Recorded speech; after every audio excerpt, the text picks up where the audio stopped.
Mantra from iHeart Unboxing, and today I'm going to be opening the Cricut Brightpad. You can use it for tracing, weeding, and more. Tracing your drawings basically helps you make a more professional final copy, and it really helps clean up your drawings. And I really like drawing, and this is going to be really useful for me. And weeding is basically where you take vinyl and take off the excess bits where you just want it to be blank, like it's showing in this picture. And this is the weeding tool and the vinyl here. Now, this is a rose gold one, and it's like pink, and it's like my favorite color. So now let's take a look at the back. On the back, it gives 3 examples on how you can use the Cricut Brightpad. It's great for weeding, like it shows on this picture. It's for comfortable tracing, so you don't have to like put your drawing against the window, because some people do that instead of getting a light box or a Brightpad. You can also use this for a variety of crafts. Like in this picture, it shows somebody making a bracelet with beads. Now you can really use this for anything just as a light, because for some projects which have a lot of detail, you might need a bright light, and this is perfect for that. So now let's open it. Inside you get the Cricut Brightpad, a micro USB charging cable, and instructions for the Cricut Brightpad.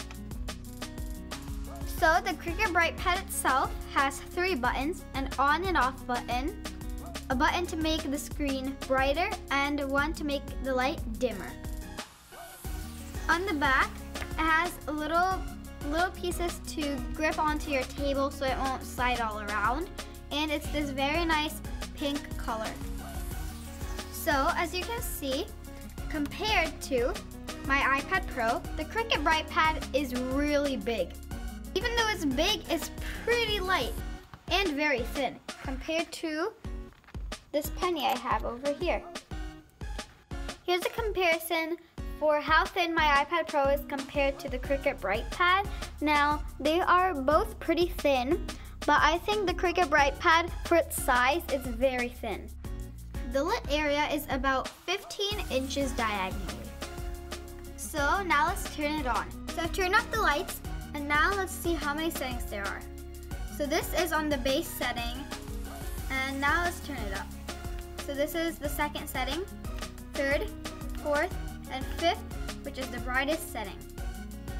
Now this is really nice because according to what you're doing, you can change the brightness, and also according to your room, because in some times you might need it to be really bright, and sometimes you might need it to be a little dimmer. Now let's check out the tracing ability. I've turned off both of the lights so you can see this better, and this is on the lowest setting, and you can already see the drawing very well. Now this is just a drawing I've got from my sketchbook. It's not that big, so it'll be really easy to trace. And I've also got a piece of paper that I can lay on top of it to trace on.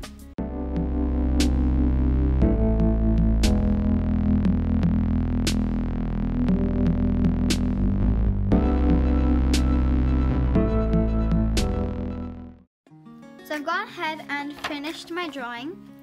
Now, as you can see, some of the lines are much more cleaner on my final copy than my first copy. As you can see on the mouth, for this one I had to erase it a lot for the first one, and for the final one, it looks much more clean and there aren't a lot of erasing marks on it. So there's a lot of differences on here, especially for the parts I had to erase on this one. That came out much better on my final copy. So here are some things that I noticed while drawing. Number 1, you can move your paper easily, but if you prefer, you can tape it down so it stays in one place. I personally prefer being able to move it around so you can get finer detail, making your final copy much nicer. Now the second thing that I noticed is that I would suggest having your lights being on while tracing, because you can still see your drawing that you're tracing while being able to see what you are drawing yourself, because that just makes it much easier to trace. So next up, let's see how you weed vinyl. My mom is going to come in and show you a piece of vinyl that she's made, and she's going to read. So this is a piece of glitter vinyl my mom has cut on her Cricut machine. Now glitter vinyl is harder to read because you can't really see it. So now she is starting to read it. Now you should try to fold it a bit more to see it through the light box. And here is my mom just taking it off and reading. Now this looks really easy with the light box. It's probably easier than if you don't have a light box, you're just going to be trying to find the lines. As you can see that this has a lot of fine detail that may be hard to capture while not having a light box or a source of light. That's why this Brightpad is really nice. You can use it for multiple things. And one of those things is reading vinyl. Now you can do this with any vinyl, you just don't have to do it with glitter vinyl. But it's much easier with glitter vinyl and any type of vinyl. Now you can see the floral pattern coming together. It looks very cool. And I can't wait to see the final product.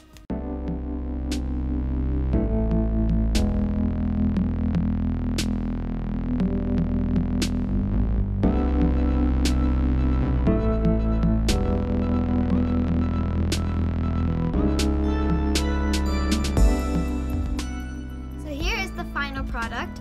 It's very nice.